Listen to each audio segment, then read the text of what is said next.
Hey everybody, this is Perrin with Niche Site Project 3.0, and we are delivering coaching call number 6. And you guys would not believe the technical hullabaloo that we have been through to get here tonight. It's really been I think pretty insane. it's been our worst one yet. Yeah, and this has been a kind of a theme for our project. Site's gone really well. Skype calls have just been. We probably spent more time working on the technical side of our Skype calls than probably the actual site, I would say. Real close anyway. Yeah, I would agree. And we both have had like an insane work day too. So we are really fighting to even stay awake. I hope you guys appreciate it, but there's nothing we would rather be doing except maybe sleeping. But we're here, right? Oh yes, we are Cool. here. So today we're going to talk about something near and dear to my heart, something I also argue about with readers all the time, and something around which there are a lot of misconceptions, a little bit of mystery, and also a lot of anxiety. And that, of course, is link building. So this is something that causes a divide between a lot of different people. There are lots of shady tactics out there. There's a lot of misinformation out there. And so we're going to spend some time today building a business case for link building, talking about why you should do it, and also sort of debunking some of the myths around link building. And then after that, we'll talk about what we can actually plan to do over the next couple of weeks, because that's going to be the fun part. That's going to be the exciting part, is sitting down and actually building a couple of links, probably more than a couple, but we can probably go ahead and get started. Before that, why don't you give us an update, Colleen, for where your site is, how it's going, and how the content is coming, because last we checked, or last call, where were we? Last call, I had maybe about 20 of my 40 articles done, and now I'm quickly approaching the finish line and ready to be done with that assignment, that round of articles. So that is in the near future. I kind of got off track a little bit just because work has been really crazy, but it's going to happen really soon. Another thing that I've been working on is fixing some of my photos that we talked about last time, and also doing on-site SEO and adding some keywords. Yeah, how did the on-page SEO go? Because that was the subject of the next call, and I haven't even talked to you about it since then. So I can assume that it either went really well or so bad that you don't want to talk about it. No, I think it went really well. I actually kind of have some ideas on how to rearrange some of my content. So I think that that was a good call to have, and also good ideas to make my site better. Cool, but it went smoothly, and you think you got it all optimized and ready to go? Yep, and it's filling out, and it feels really awesome that I feel like I actually have a site that looks together and professional. It's really exciting. Yeah, totally. Does it feel more real now? Yes, I'm like a proud parent of a brand new baby website. Yeah, and I think you've done a good job. What's on the docket for the next like week or so? As you start to wrap up content and work towards that finish line, are you going to be doing some writing, or is it mostly just like posting stuff that you've outsourced, or like what is on the actual schedule for you? So basically the keywords that I thought were going to be the hardest I've put off. So those keywords are the ones that I have to focus on. So it's kind of going to be a long stretch, I think, because I put those tricky ones off, but got to do it, got to put my head down and see the finish line, if you will. Yeah, and hopefully that'll be kind of the end of the content. It's always a little bit of a slog when you can see the light at the end of the tunnel, but you still have a whole bunch of stuff in the chamber to do. But after that, you can maybe take a little bit of time off for a few days at least, and then jump into some link building, which I find pretty fun, and I hope you find fun as well. Yeah, I've also, before we get fully into link building, one of the things that I did is for my topic, I got my hands on said topic and was able to take some pictures with it so I could get some original content, and also been working on some of my own infographics. So that's been exciting too. Cool. Have you been building the infographics in like a design software? Yeah, I've been using Canva, which Cool. is the biggest time suck of your life, but it's amazing. Yeah, totally. It's a super good program. If anybody hasn't used it, it's canva.com. It's like a free design tool that lets noobs like me and Colleen design some really cool stuff. I use it all the time. I use it mostly for featured images, but you can use it for stuff like infographics or PowerPoint presentations or Facebook ad images and all kinds of different stuff. So super cool. I've seen some of the images. The blog looks really good. I actually think it looks way better than, say, a Penny Shave did at this point. So I think Colleen is doing a super good job, and we're just about ready to launch into the marketing part. So before we really start talking about links, why don't you give us a quick rundown of where you are with link building, how much you know, how much experience you have, so we know at which point we need to jump off. Right. So I am basically a complete noob. I have one link under my belt, and that's from my cat website. I wrote an article about catios, which are outdoor cat patios, and contacted the company that I told them I wrote this awesome article about them, and they did a little feature of my website on their page. Yep. link So page. just Yep. to be clear, the cat website is not the site for Niche Site Project 3. This is a site you had before. No, that is my own separate site. Your own separate site, yeah. But you've gotten one, and that's actually a lot more than a lot of people have gotten. I know when I started, even after I started quote-unquote building links using PBNs, I really hadn't done any actual SEO link building. So you may have done more than a lot of people, but still, there's probably a lot to learn, right? Oh, yes, I have tons to learn. And that's what we're here for. So the first thing I want to cover is whether or not we really need links, because I think this is one of the biggest misconceptions in the community, and it's the discussion that comes up over and over again, especially with Niche Pursuits readers, and especially after we had a podcast with Claire Smith. If you don't remember, you can search for the podcast with Claire Smith on nichepursuits.com. And it's a really cool podcast. She's a really great lady, and her story basically, and I'm summarizing greatly here, is that she builds websites very much in the same style we are building. She monetizes with Amazon. She makes a healthy 5 figures a month, and she doesn't build any links at all. She sort of preaches keyword research only, and she makes a really great living doing that. And I haven't talked to her in a while, but as far as I know, she still does. And that's one of the most popular podcasts on Niche Pursuits of all time. I think it may even be one of the most popular posts overall of all time, because people are really attracted to the idea of not having to build links. And there's people out there like Claire Smith who don't build any links at all and do really, really well. So all the time we get asked this question, or at least I do we really need links? And so that's the first thing I want to answer. In my view, yes, you absolutely do need links. They're very important. In Google's eyes, links equal votes. That has been the case since SEO started pretty much. And based on what we hear from Google engineers, that's not going to change anytime soon. We don't know what their algorithm does exactly. We do know that they have a development version of their algorithm where they can test different stuff to see what the results are on the actual search results.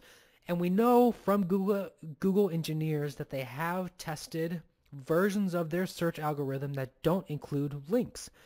And what we hear from them is that it just totally messes up the search results, and they're not nearly as high quality as they are with links being a part of the algorithm. So They've always been part of the algorithm, and despite spam, it's still one of the best ways Google can figure out to rank quality sites near the top for the most parts. So there's not any sign that that's going to change anytime soon.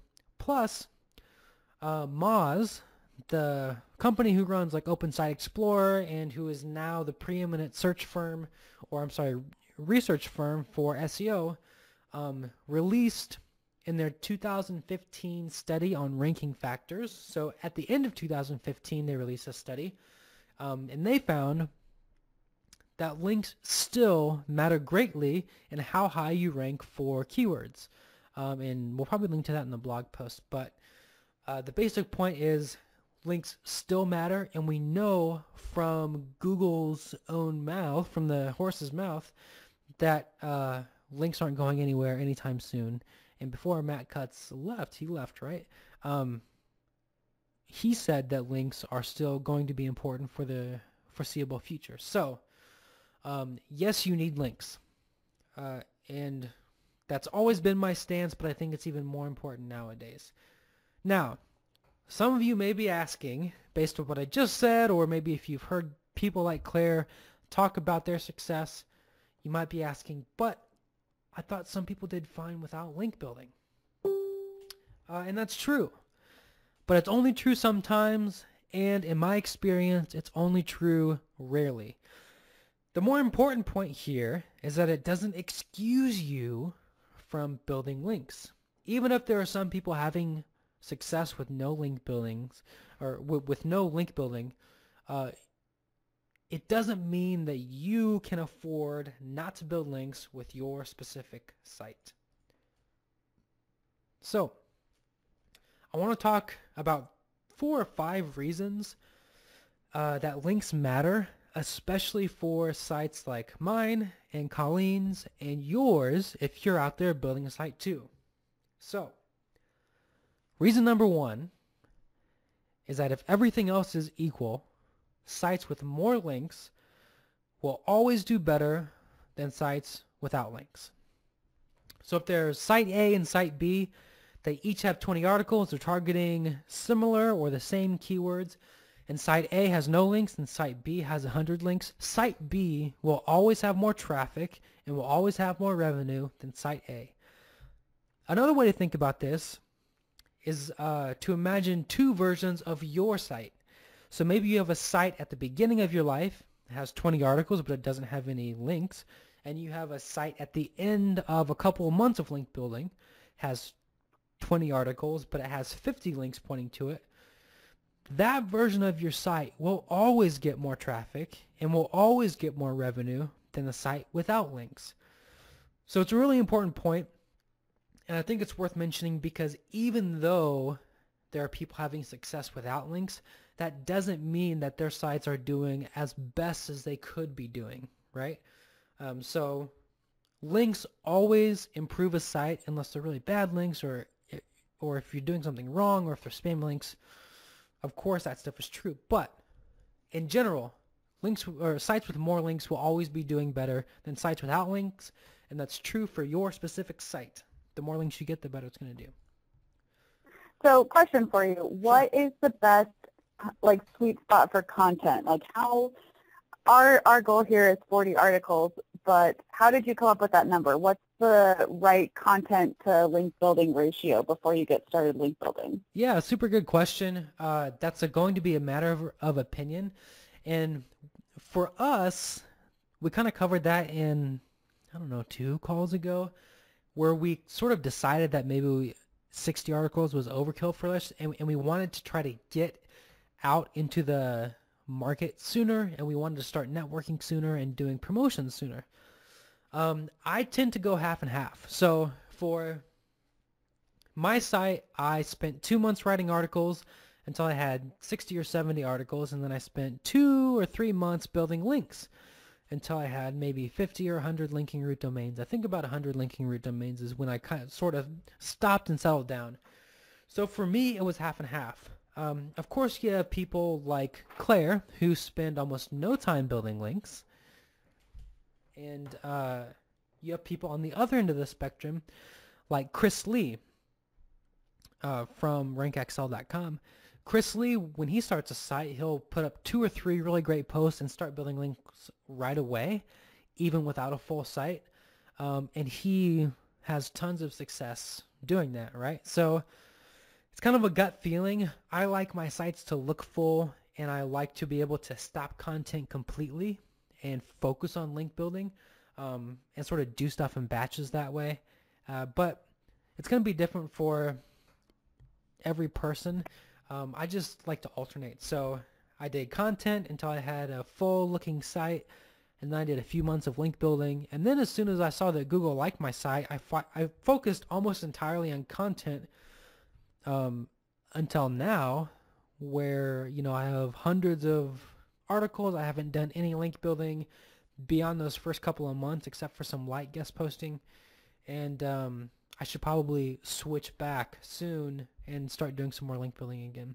So it's kind of a gut feeling and kind of a preference. But I think the best general answer is that you need sort of a balance. Does that make sense? Yeah, for sure. So how come you haven't tried the strategy of putting content and doing link building at the same time? Just because you like to focus your mind on one thing, or something else? Yeah, so I think it's dangerous to try to do them both at the same time. I think the more things you focus on, the less you, or the worse you do them, probably. I'm also a strong driver personality. If you know what the personality types are, you know that drivers like to get things done. I have this like strong instinct to get stuff done. So if I have this goal of 70 articles or 40 articles or whatever it is, like I have this like insatiable urge to reach the finish line, and I just like hate doing other stuff until it's done. So I prefer to do one thing at a time. I think doing one thing at a time is more efficient. And you know, you certainly can do them both at once, especially if you are hiring people to do one of those things. But I think it's just a personal preference. Okay, cool. Just curious. Yeah, good question though. So that's point number 1. Sites with more links always do better than sites without links. Number 2, content does not make up for links. So I think this is another misconception, that if you do good enough keyword research and you write good enough content, it'll make up for not having any links, and that is just 100% not true. Good keyword research is important. Good content is important. But a lot of things are also important. None of it will do as well for your site as having a bunch of really great links pointing to your site and helping you rank for keywords. It just doesn't happen. It is important, but links themselves are such an important part of the equation. You can't make it up with something like just good content, especially if you're counting on good content to attract natural links. That almost never happens on its own. A good example to help illustrate this might be to look at my site versus Chris Lee's site. Obviously, I'm not going to reveal the domain, but Chris Lee and myself have sites of a similar size. I think his site is around 400-ish articles, and my site is just over 300 articles. I've done 1 or 2 rounds of link building over the course of a couple months. I've built a couple hundred linking root domains. So I've done pretty well, if I can toot my own horn, for someone who doesn't know a lot about link building. Chris Lee, on the other hand, is an expert link builder. He is a preeminent link builder in my eyes, and he single-handedly built a site to a domain authority of 54, which is insane. It's hundreds and hundreds and hundreds of links. Our sites are of a similar size. They're both in business to consumer markets. And my site gets about 100,000 visitors a month. Chris Lee's site gets almost 1 million visitors a month.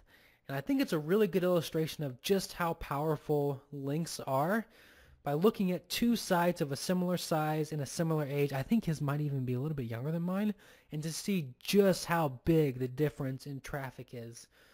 So even if he's doing a little bit better keyword research, and I don't think he is, he sometimes doesn't even do keyword research. He just writes whatever topics come to mind. Or even if he has more content, and he doesn't really, he only has a few dozen more articles, a tenfold increase in traffic should be a good argument for the importance, or at least the power, of links versus content anyway. So that's point number 2. Number 3. That's a pretty good point. Thank you. I hope so. Number 3 is that sites with lots of links are the ones that dominate the SERPs. This is mostly a case for sites that are going after more competitive terms. So it shouldn't be any secret that if you're going after home improvement or credit repair or gambling or insurance or anything in the education niche, that the sites that are dominating the SERPs are the ones that have lots and lots of links. It's just true, and it's also true that if you have more links, if you have higher authority, you are going to be more competitive. So it's a simple point, but it's mostly for those people who are going after slightly more competitive stuff. If you look at the sites that are doing the best in the SERPs overall, it's almost always the sites that have tons and tons of links. There's almost never a case where a site has very few links and they're routinely beating sites with a lot of links. And it's certainly not the case that they have more traffic overall. So that's the third point. And I think this might be the last point. Maybe not. I don't know. But the fourth point is that you need at least a few links to get the ball rolling. So even if you are a person who subscribes to the idea that links are not important, or even if you hate link building and you don't want to do it much, and you want to let your content carry a little bit more of the weight, you should at least spend some time building a few links to get the ball rolling. And the difference, like 5 or 10 links compared to 0 links, makes in the site is tremendous. I had a friend who was building a site in a really specific niche. He started before me, almost a year before me. I started building my site, and I started growing way faster than him. And he asked me one day, he's like, "What is going on? How are you doing this much more traffic than me at this point?" And I was like, "Man, you got to build some links. Just go build like 5 links and see what happens." So that's what he did. He went on, I think he did like 5 or 10 guest posts. So not many links at all. And he hasn't done hardly any link building since because he's such an incredibly busy person. I mean, it's hard to even get him on the phone. He's so busy. But he went and he built 5 or 10 links. And he went from like 100 visits a day to 40,000 visits a month. I mean, over 1,000 visits a day with just those 5 or 10 links. Now, his site's old. It has lots of articles. And he's done really great keyword research. But the point is, even a few links can start a snowball for your site. Obviously, more is better. But if you don't want to do link building, you should at least buckle down and get a handful of links to start to get the ball rolling. We saw this in the site that we built for the FBA product. We didn't do much link building for that at all. And we just went and got some good, easy guest posts using some of the strategies we're going to talk about in this coaching call.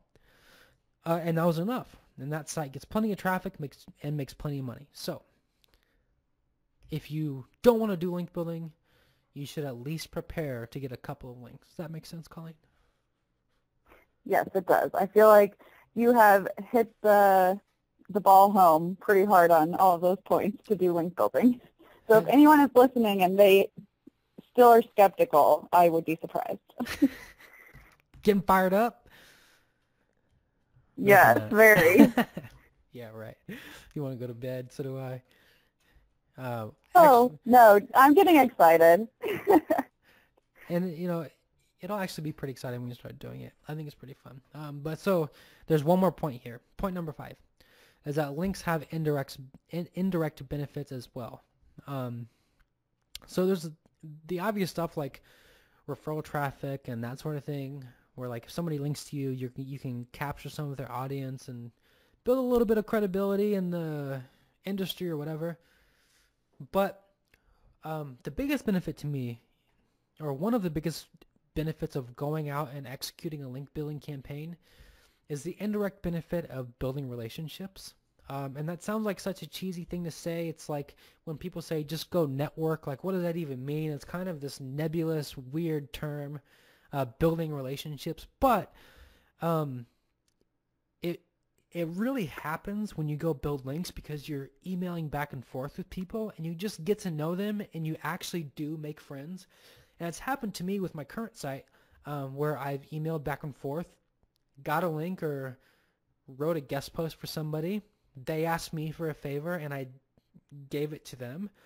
And then because we were friends and we were in the same industry, it led to business opportunities. So one of the people I just reached out to randomly or just based on research is now my friend, and we are launching a product in our market because combined we have a lot of good marketing power.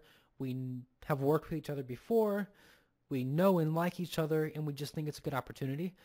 So link building helps you move beyond the realm of the niche site where you are just sitting at home alone in front of your computer, and it puts you out into your market in more of a business sense. And as you grow, especially as you have leverage, you have traffic, you have an audience, maybe you have an email list, making friends with link building, especially if you can trade stuff, has a lot of indirect benefits in a broader macro business sense. Whew. Does that make sense? How am I doing? Yeah, so do it. So do it. All right, so hopefully you're not skeptical at this point. And I just wanted to say on this next slide that it's by far the biggest mistake I see in site building. I can't tell you how many hundreds of sites I've seen that have pretty good keyword research, pretty good content. They look decent, but they're not getting any traffic, or they're getting maybe 100 visits a day, which doesn't amount to a lot of revenue, especially if you're monetizing with AdSense or Amazon. And the mistake is always that people aren't building links. They just don't. And when you have a low authority site, it's tough to bring in traffic because there are many low authority sites out there and you're not making yourself competitive. So when I get emails from people saying, hey, yeah, and they're usually like stressed and kind of sad, and they're saying, hey, I built this site and I put all this work into it, but it's not getting any traffic. Can you please help me? Almost always when I go look at their link profile, it's just non-existent. So it's the number one mistake in niche site building. And I wanted to ask why that might be, because I think I've kind of nailed it. Or at this point, I have a strong sense for why people don't go build links, because that's true. Like there's this block after writing content and doing the next thing where people just don't go build links. And at risk of embarrassing him a little bit, I've had this conversation many times with my brother, where like he's got this amazing looking website with lots of great content, 60 or 70 articles. And it's not yet bringing in any traffic, but it's got just loads and loads of potential. And almost weekly I have to say, go build some links, man. Like you don't have to be stressed out about your site. You just have to go build the links. That's the next step. And all you have to do is go do it. So why don't people build links? First, it's hard. It's a new skill, and it takes work, and it takes hours, right? So link building can be a little bit of a grind, and it's just a hard thing to do. It's also scary. There is a high risk of failure. Sometimes you can get mean emails and that sort of thing. Sometimes link building campaigns don't work. I've had plenty of link building campaigns where I just sent out 300 emails and I got no responses back. And that can stink, right? It's not a great feeling. So there's a higher risk of failure, and I think people don't like that. It's also time consuming, and it's time consuming in like a data entry kind of way, like a call center kind of way, where you're just plugging away, trying to send as many emails as you possibly can. And that's not a type of work people like. So it's time consuming in a really kind of stinky way sometimes. Sometimes it can be really fun. And lastly, it causes social anxiety. And I think this is the biggest reason. People don't like putting themselves out there and to risk being rejected, because it's almost like a courtship asking for a link, right? Like you have to propose a pitch to somebody and or get them to like you, or give them something that you created and ask them if it's good enough for them to link to it on their site. And that can cause social anxiety. It's a scary thing from a failure or success standpoint, and also from a social standpoint. And I've had my share of emotional roller coasters when I was link building. So overall, it's not an easy thing for a lot of reasons, and that stops a lot of people from building links. So hopefully, after 25 minutes of talking about this, I've driven the point home of even though it's hard, you need to build the links, and that you should expect it to be hard if you haven't yet done it. So maybe we can talk about the actual tactical stuff. Do you have a question or comment? Pop in. Oh yeah, I have a comment. Okay. So it sounds like you're even comparing this to courtship to trying to get a gallery, essentially. Yeah. It's kind of funny though, because I feel like I already kind of do a lot of this in my day-to-day project management job of writing emails and trying to get a rise out of people. So hopefully it's a little bit easier for me just because I have to do that monotony on a day-to-day basis. Yeah, how do those skills overlap for you? I mean, that's one of the things we talked about when we were talking about whether you would be a good fit or not, like when we were going through the application process. But as we approach it and knowing a little bit more about link building, how do you think those skills overlap for you? I'm actually super excited about it. I don't think it sounds that hard or scary. Plus, I feel like writing an email, like, I don't have social anxiety about it. Like, I would have more social anxiety if I called someone or had to meet them in person. But an email, no big deal. Yeah, totally. And the funny thing is, people are nice 99% of the time. I think maybe in all of my campaigns, the worst email I got was saying like, no thanks, don't email me again. Like, you know, probably someone who assumed I was a spammer or something. But most people are super nice about it. I mean, like, honestly, 99% of the people, even if they reject you or reject your proposal, will say, you know, like, no thanks, but super cool infographic or whatever it is. And then the people who do think your content is cool or who like you as a person, it gets super fun to talk to them about, you know, this hobby or something, because it's usually a passion for these people. So, yeah, it can be super fun. Awesome. And I'm glad your skills overlap. I think it'll be useful. Let's go to the next slide. Yeah. We've kind of beaten it to death that this is going to be hard and that we have to do it. But the idea is that we're not here to coast. We want this to be passive business, but right now is the active part of the business. It's the part of the business where we really have to get after it. So we're going to do link building anyway. And we're going to do the crap out of it. We're going to just link build like there's no tomorrow. So our goal is pretty lofty. It's 100 linking root domains, or LRD. That means we want 100 different sites linking to Colleen's sites. And if you've never done an outreach campaign on your own before, I can tell you right now that that is probably 3 or 4 months of work based on the free time that Colleen has and how many emails you have to send to get a response and that sort of thing. 100 linking root domains is quite a bit. I think my best month, I got lucky and I built, I think, maybe 50 linking root domains. I also had something go viral on Tumblr and it got quite a few linking root domains. But my best month was 50. So I think you can realistically expect like maybe 20 a month. So we're talking like 3 or 4 or more a month. I actually debated setting our goal at 50, but I think links right now in the current SEO landscape are just more important than having lots of content, and you can always add content. It's easy. You've got a list of keywords. Hopefully you'll be making money. You can just outsource it later. So I think link building is the most important thing for us to do right now. So our goal... Plus, it is a competition, right? That's right. It is a competition. Shh. So, don't yeah. tell Spencer. Don't tell Jake. Jake's probably the most competitive person out there or in this competition.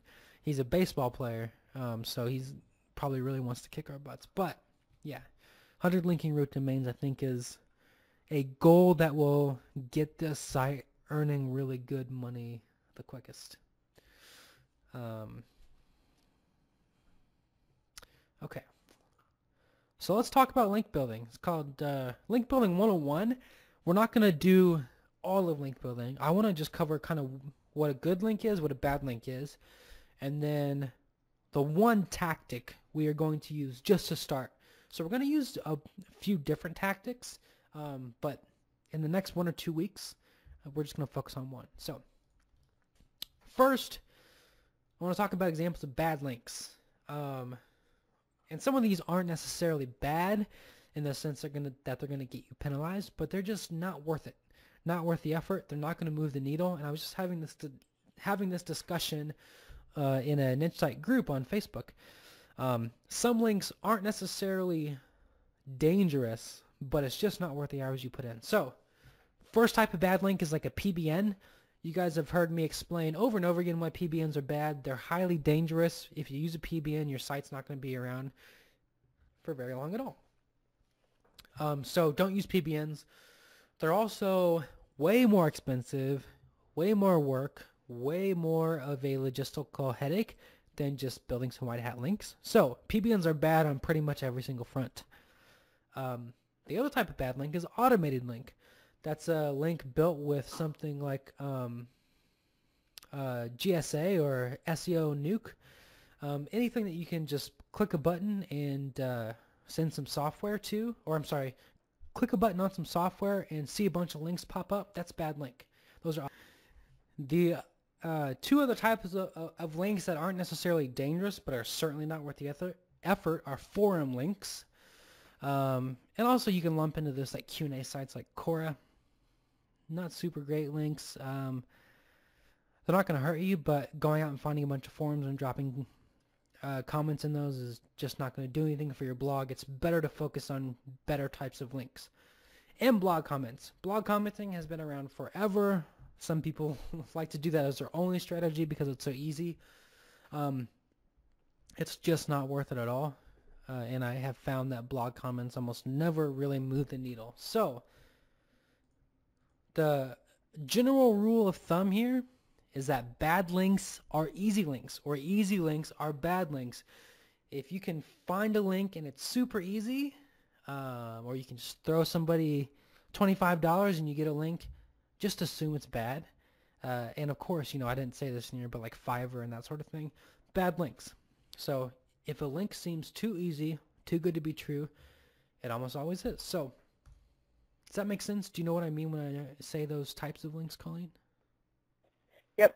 So no sketchy links. No sketchy links. And in general, no easy links, right? So what's a good link / link building tactic? Stuff like guest posts are really good.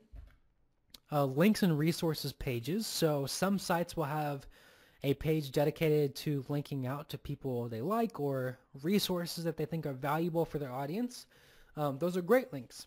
Broken link building, and I'm not going to go into that right now. We're probably going to do it a little bit down the road, but you can look it up if you're interested.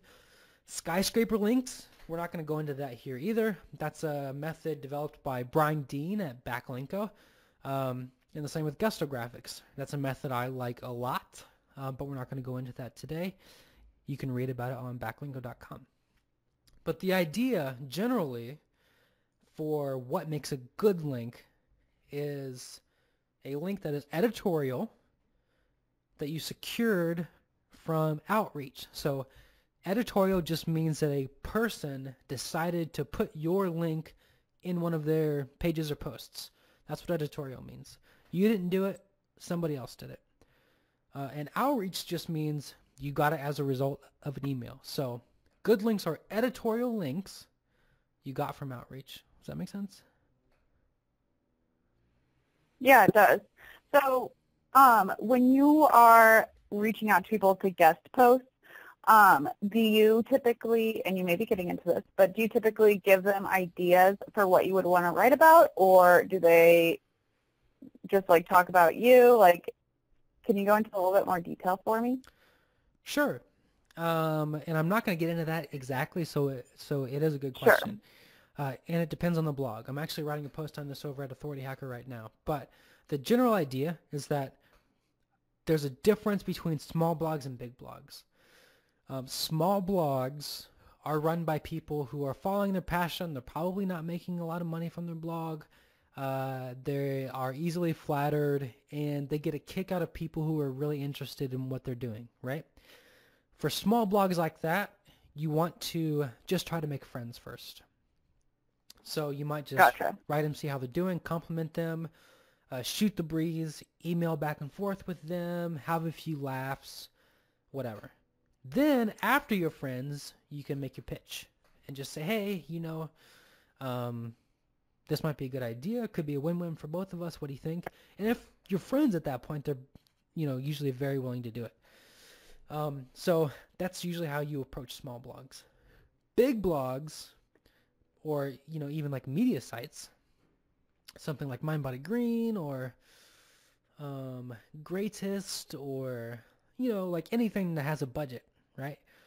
You're not going to be talking to someone who's like highly passionate about what they're doing. You're going to be talking to an editor who is being paid to be there. He or she had to wake up that morning, come into the office, and their whole job is to sift through like pitches from people like you. So they don't care.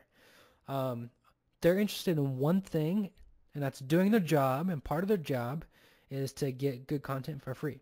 With those people, you don't necessarily want to try to make friends. You want to write a good pitch with excellent ideas, and you want to do it briefly. So the big mistake with big sites is people like write their whole resume and talk about how great they are, why they should be accepted for a guest post or whatever. John Morrow, perhaps one of the world's best guest bloggers, he runs guestblogging.com. He always says that the shorter the better. If you just like list your ideas and say, I've read your guidelines, here are my ideas, what do you think? And then follow up 3 or 4 times, that's usually the best way to approach big sites. So you have to play it by ear. How big is the site? Is it like a personal blog, or is it a big media site? And are you going to be talking to somebody who's like salaried, right? So you have to play it by ear, and there are different approaches based on the size of the site. Cool, that makes sense.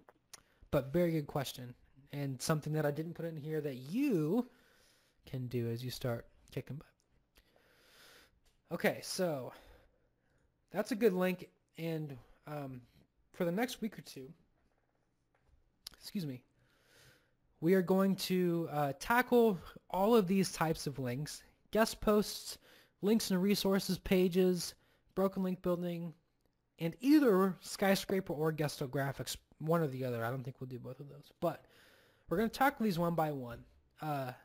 First one we're going to do is guest posting, mostly because I think it's the easiest, and the tactics are probably going to be the highest conversion, at least to start.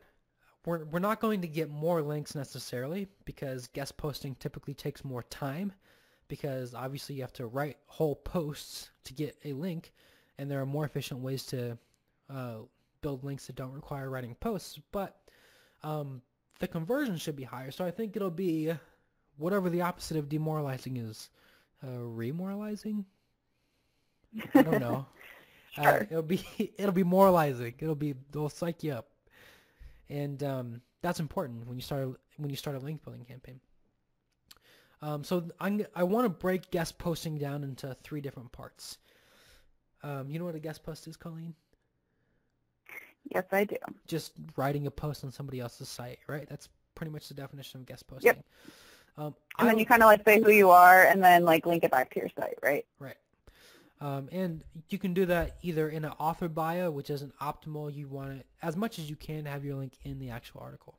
But so we're going to do 3 different types of guest posts, and we're not going to necessarily try to go do it this week because you have to wrap up content, but we'll be able to get started, I think, and have a list of good contacts or targets by the time you actually go out and start doing it. So here's the first one. It's asking people you know. So many people skip over this because, I don't know, I think people assume they don't know people who have blogs, or it might seem easy, even though it's not necessarily easy. I mean, it is easy, but it doesn't mean it's a bad link, right? It just happens to be a pretty high conversion tactic because people you know are more likely to help you out. So ask people you know. Everybody knows like 5 or 10 people who have a blog. And usually all it takes is just a Facebook message or a Facebook status that says, hey, does anybody have a blog? Who's an active blogger? And if you have more than like 100 Facebook friends, which should be pretty much everybody in 2016, a few people, 5 or 10 hopefully, and maybe even more, should have a blog. And you just ask those people if you can write a guest post for them. And because they're your friends, they're more likely to say yes. The obvious problem here is that almost all these people will have blogs outside of your niche. And that might seem like a big problem, but it's really not. The solution is to find the overlap between your market and their market and then write a guest post for that. So let's assume that we are marketing your cat site, Colleen, and you have a friend that has a hiking blog. You don't have to pass up that opportunity because you're in different markets. You can just write a guest post about how to take your cat on a hike and, or like how to... Maybe in a car ride or something. Yeah. Like a road trip. Right. Or like... Yeah. what kind of carrier you would need to take your cat on a hike, or like how to tell if your cat has a personality that it would like to go on a hike. Those are bad examples, but you could come up with something where those markets overlap, right? Something even better might be like if you have a friend who has a yoga blog, you could write a really good guest post about like what can yogis learn from cats, and it could be about like energy and muscle relaxation and poses, and like those types of things can mesh really well. But asking people you know should get you a very easy first handful of guest posts. And if you're one of those people who doesn't like to link build or doesn't subscribe to the idea that it's important, you can only do this and get a good handful of links. So there are some downsides, of course. These aren't going to be super powerful links most of the time because they're just casual blogs, but they're easy, which is the biggest benefit. So that's one of the things we're going to do is ask people we know.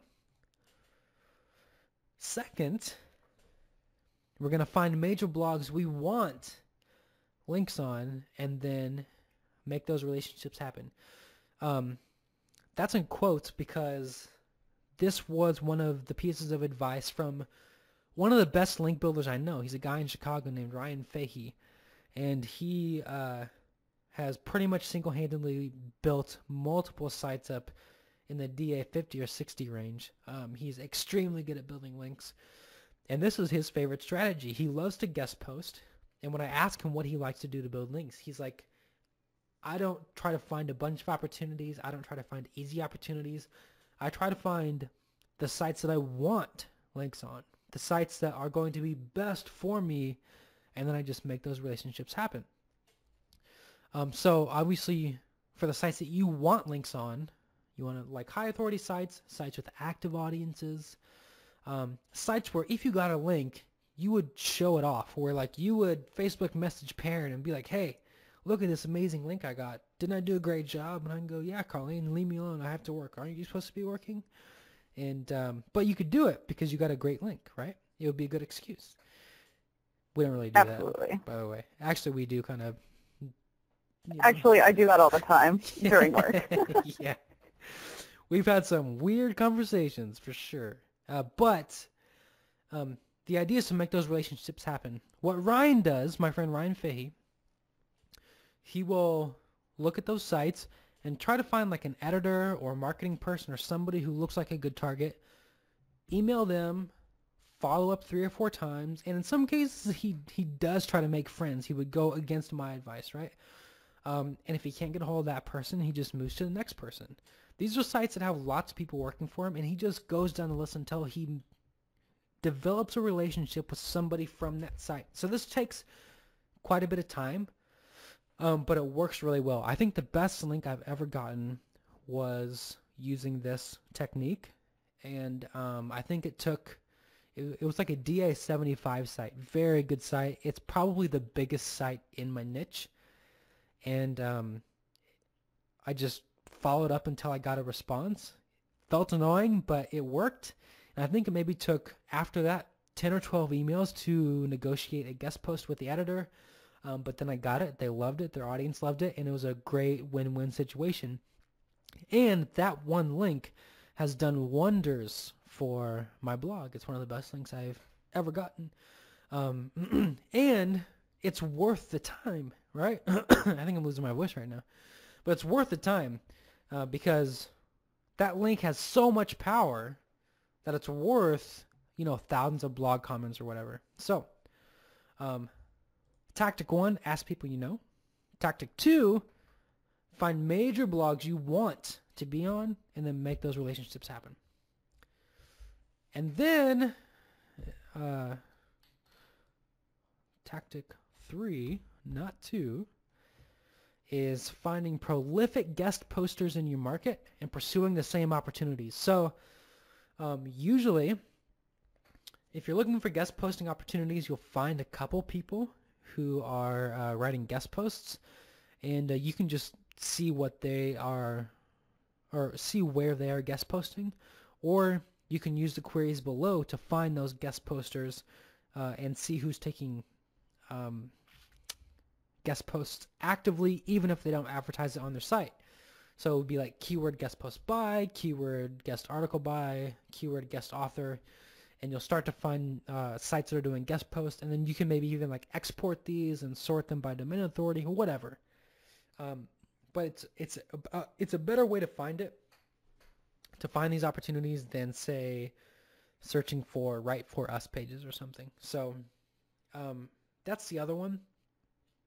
And I think maybe a offshoot of this would be to search Google for author bios and quotes. If you find someone who's doing a lot of guest posting, search Google for their author bio, and you can find pretty much everywhere they've guest posted. Do all those make sense, Colleen? So we have ask people you know, find blogs you want links on and make the relationships happen, and then find prolific guest posters and go after what they're going after. Yes, sounds like my homework. Really close, yeah. So this is the homework.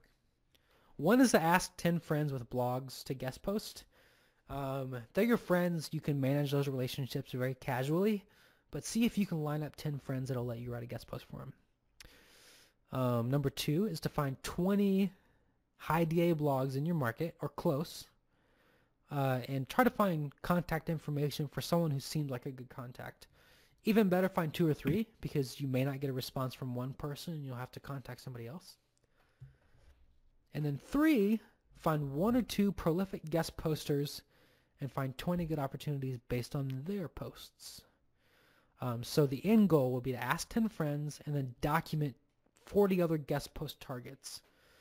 And hopefully this will get us 5, 6, 7 good links to start, which should be a really awesome launching point for our link building campaign. Awesome.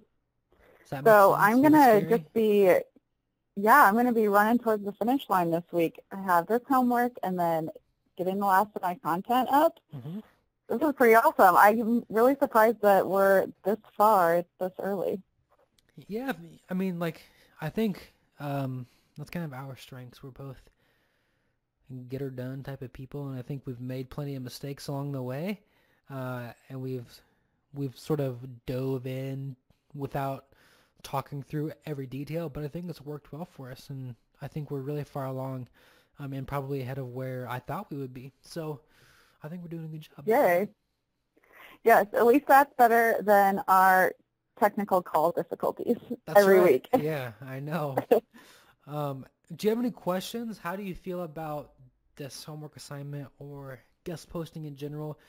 Is there anything that's vague or something you're worried about? No, It makes sense. I'm not sure that I'm going to even have 10 friends that have blogs, so I think that friends may be in quotation marks. So friends, if you will, Right. but I think I'm you'd up be for that surprised. challenge. I mean, everybody has a blog, even if it's like an old Yeah, Blogspot blog or something. Um, yeah. you should be able to MySpace find. doesn't count, right? It Just kidding. does. If it's It a, does? What? I don't know. Does MySpace have blogs? Is it like Typepad? Typepad's like crazy old. Do you even remember that? No, I think that was before my Oh time, man, Perrin. that's like hardcore old. Yeah. Yeah, I feel like an old man when I talk about Typepad or like LiveJournal. My word. I had Zanga. Oh yeah. So you were in that generation. Yes. Yes. So yeah, just go find 10 friends with Zengas, Perfect. and you're I'm on done. it. Cool. Well, that's your homework assignment, and I think that covers guest posting. And hopefully next week we can kind of let you walk us through the process of guest posting, and we can do more of a Q&A. Might be a little bit shorter, but you know, you'll have gone out there and at least started prospecting for some link opportunities, and we can spend a little bit more time troubleshooting rather than us just talking at our niche pursuits readers. Awesome. All Thanks, right. Perrin. Yeah, for sure. Well, thank you, and then thank you guys, and let us know in the comments if you have any questions. All right, this is Perrin and Colleen signing off.